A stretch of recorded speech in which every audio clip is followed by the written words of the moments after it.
और अब सीधा रुख करते हैं, इस वक्त दिल्ली विधानसभा में संबोधन कर रही हैं सीएम रेखा गुप्ता। अल्पकाल में दिल्ली की दिशा बदलने में सफल रहे, दिल्ली को एक नई दिशा में, एक नए भविष्य की ओर ले जाने में हम सफल हो पाए। मैं बताना चाहूंगी, हेल्थ केयर की दिशा में जो हमने काम किया, जिसकी चर्चा माननीय सदस्यों ने भी की, पहले ही दिन शायद ही किसी सरकार ने इतना बड़ा निर्णय लिया होगा कि शपथ ग्रहण करने के तुरंत बाद आयुष्मान भारत जैसी बड़ी योजना को सेम डे कैबिनेट बुला करके हमने अप्रूव किया, सेम डे। और इस 11 महीने में 4 लाख से ज्यादा लोगों का उसके अंदर रजिस्ट्रेशन, वय बंधन योजना जिसमें बुजुर्गों को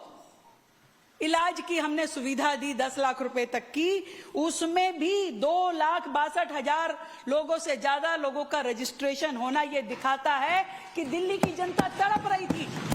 परेशान थी इलाज के लिए। आज लगभग 19,200 लोगों से ज्यादा लोगों ने इलाज पाया और 32 करोड़ से ज्यादा क्लेम अभी तक दिए जा चुके हैं, 32 करोड़ से ज्यादा। अब सोचिए कि किस तरह की स्थितियां थी कि लोगों को इलाज के लिए दर बदर घूमना पड़ता था। हमने आरोग्य मंदिर, जिसकी बात अभी कहां चले गए, वो अपना अपना भाषण दिए जा रहे हैं, चले जा रहे हैं। पहले भी कह रहे थे कि अरे जल्दी छुट्टी कर दो, वेल में भी आए कि हमें जाने दो, हमें सस्पेंड कर दो, पर अध्यक्ष जी आपने कमाल कर दिया, आपने कहा नहीं, सुननी पड़ेगी तुम्हें बात, क्योंकि पॉल्यूशन पे चर्चा इतना विशेष विषय है, दिल्ली का कंसर्न है। मैं साधुवाद देती हूं जितने लोग बैठे हुए हैं कि आप लोग बैठे हैं उस चर्चा के लिए। तो आरोग्य मंदिर की दिशा में हमने 238 आरोग्य मंदिर खोले, 100 और तैयार है और इसे हमें 1100 तक लेकर के जाने का हमारा प्लान है कि दिल्ली में 1100 आरोग्य मंदिर हम खोलें। ये बातें तो वो हैं जो मेरे माननीय सदस्यों ने भी बार बार पढ़ी, पर मैं आपको इसके आगे की बात बताना चाहती हूँ। हमने जो दिल्ली में एक बहुत ही बेहतरीन काम किया, हॉस्पिटल इंफॉर्मेशन मैनेजमेंट सिस्टम, एक डिजिटलाइज किया हमने पूरे हॉस्पिटल्स के सिस्टम को, जिसमें ऑनलाइन ओपीडी बुकिंग करी, जिसमें डिजिटल प्रिस्क्रिप्शंस अब डॉक्टर्स के द्वारा दी जाती है और हर पेशेंट का मेडिकल रिकॉर्ड